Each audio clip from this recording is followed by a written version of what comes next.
Hello నమస్తే welcome to 24/7 news TV. నేను మీ శాన్వి. ఈరోజు మనతో పాటు Congress party leader Samuel Karthik గారు ఉన్నారు. ఆయనతో మాట్లాడదాం. హాయ్ సార్, నమస్తే. ఎలా ఉన్నారు సార్? యా సార్, మన సీతక్క గారు మన కౌశిక్ రెడ్డి గారితో మాట్లాడుతూ కొంచెం ఫైర్ అవ్వడం జరిగింది. ఎందుకు అని అంటే అప్పట్లో రైతు బోనస్ ఇస్తామని చెప్పి బోగస్ చేసింది మీరే కదా అన్నారు. అండ్ అలాగే ఉరికి రైతు అన్నది కూడా మీ ప్రశ్నే కదా అని చెప్తూ కూడా అనడం జరిగింది. మీరు ఏం చెప్తారు? ఇప్పుడు కౌశిక్ రెడ్డి మాట్లాడే మాటలకి ఒకటి మా మంత్రి గారు సమాధానం కూడా ఇవ్వకుంటే బాగుండేదేమో. ఎందుకంటే ఆయనకు అంత లెవెల్ లేదు. ఆయన ఎద్దులాగా పెరిగిండు కానీ చిన్నపిల్లలకున్న జ్ఞానం లేదా మనిషికి. పొడుగు పెడితే సరిపోతుందా? జ్ఞానం కూడా ఉండాలి కదా. ఆయన ఏ రోజన్నా హుజూరాబాద్లో ఉండి ఆ హుజూరాబాద్ ప్రజలకు ఏమవుతుంది ఏంది తెలుసుకుంటే మంచిగా ఉంటుంది. ఆయన కాపురం ఆడ ఉంది, సంసారం ఈడ ఉంది. హైదరాబాద్లో సంసారం పెట్టి ఆయన ఆ కాపురం ఆడ వదిలేసి వచ్చి చేరిండు. ఆయన వచ్చి షేర్లింగంపల్లి వచ్చి దెబ్బలు తింటున్నాడు. మళ్ళీ ఆడికి పోయి మేకప్ వేసుకొని తిరుగుతున్నాడు. కాబట్టి కౌశిక్ రెడ్డి తన స్థాయిని గుర్తుంచుకొని మాట్లాడితే బాగుంటుంది. ఆయనకి ఎక్కువ మాట్లాడితే ఆయన కాంగ్రెస్ పార్టీలో ఎవరో దగ్గర ఏమేమి చేసిండో అన్ని విషయాలు కూడా చెప్తాము. ఆయన కల్వకుంట్ల చంద్రశేఖరరావు గారు ఏం మాట్లాడిండు, ఏం చేసిండు, ఏం తెలుసుకోకుండా ఏదో కాంగ్రెస్ పార్టీ మీద మాట్లాడాలని అవగాహన లేకుండా మాట్లాడుతుండు. ఆయన హుజూరాబాద్ ఎమ్మెల్యే కాదు, ఆయన అవగాహన లేని ఎమ్మెల్యే. కాబట్టి మా మంత్రి గారు ఇట్లా చిన్న విషయాలకు కూడా రెస్పాండ్ అవ్వకుంటే బాగుంటుంది. ఎందుకంటే అట్లాంటి వాళ్ళని హ్యాండిల్ చేయడానికి మాలాంటి వాళ్ళు ఉన్నాం. వారికి చాలా అంటే వారి పనులు ఉంటాయి. సీతాగారు పొద్దున్న లేచి కూడా నియోజకవర్గంలో గ్రౌండ్ లెవెల్కి వెళ్ళి పనిచేసే నాయకురాలు తను.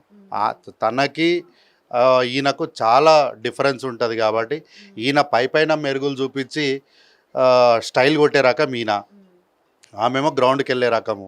కాబట్టి ఈయన కోసం టైం వెచ్చించడం వేస్ట్. సార్, అలాగే రీసెంట్గా బెట్టింగ్ యాప్ ప్రమోషన్ ఏదైతే ఉందో దీనికి సంబంధించి కొంతమంది సెలబ్రిటీలు అయితే వచ్చేసి మన ఐటీ మినిస్టర్ అప్పట్లో ఎవరైతే ఉన్నారో మన కేటీఆర్ గారే ఇవన్నీ మాకు ప్రమోట్ చేయమన్నారు అంటూ వాళ్ళు చెప్పడం జరిగింది. మీరు ఏం చెప్తారు? ఇట్లా మన కేటీఆర్ గారు చెప్పారంటారా? ఇప్పుడు ఎవరైనా ఎందుకు అబద్ధం చెప్తారు కల్వకుంట్ల తారక రామారావు మీద? ఆయన వల్ల వీరు ఇంతో నష్టపోయిన వాళ్ళే కదా అందరూ. మరి వీళ్ళ బామ్మర్దే కదా రాజ్ పాకాల గారు. మరి వీరి కుటుంబానికి అట్లాంటి చరిత్ర ఉంది అన్నప్పుడు వీళ్ళు చెప్పినప్పుడు కాదు అని మనం ఎట్లా అనుకోవాలి? కాబట్టి గచ్చిబౌలి లాంటి బాలయోగి స్టేడియంలో ఒక స్పోర్ట్స్ మీట్ పెట్టాల్సిన ప్లేస్లో సెన్సేషన్ అని ఒక ప్రోగ్రాం పెట్టి యువతను మొత్తము మాదక ద్రవ్యాల చుట్టూ నడిపించినటువంటి తారక రాముడు ఇట్లాంటి విషయాలు చేయలేదు అంటే ఆశ్చర్యపోవాలి. కానీ చేపించినాడు అంటే ఎందుకు నమ్మకూడదు?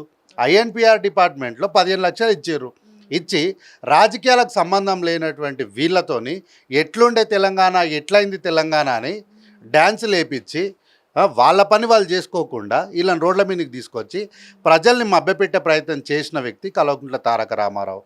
ఈరోజు మళ్ళీ ఇన్స్టాగ్రామ్ సోషల్ మీడియా వారియర్స్ అని మీట్ పెడతా అందరు రండి అంటే 2-3-6 నెలల నుంచి ఆ మీట్ డేట్ పోస్ట్పోన్ అయితేనే ఉంది. ఈయన విషయాలన్నీ తెలిసినటువంటి వాళ్ళు, ఈయన వల్ల నష్టపోయినటువంటి ఇట్లాంటి వాళ్ళు ఈరోజు ఆయన దగ్గరికి వెళ్ళట్లేదు. కాబట్టి అంటే ఆయన దగ్గరికి అంటే ఆయన మాట నమ్మడం లేదు.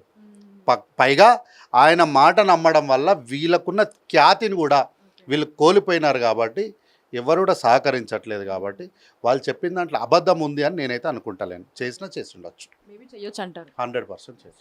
Thank you sir.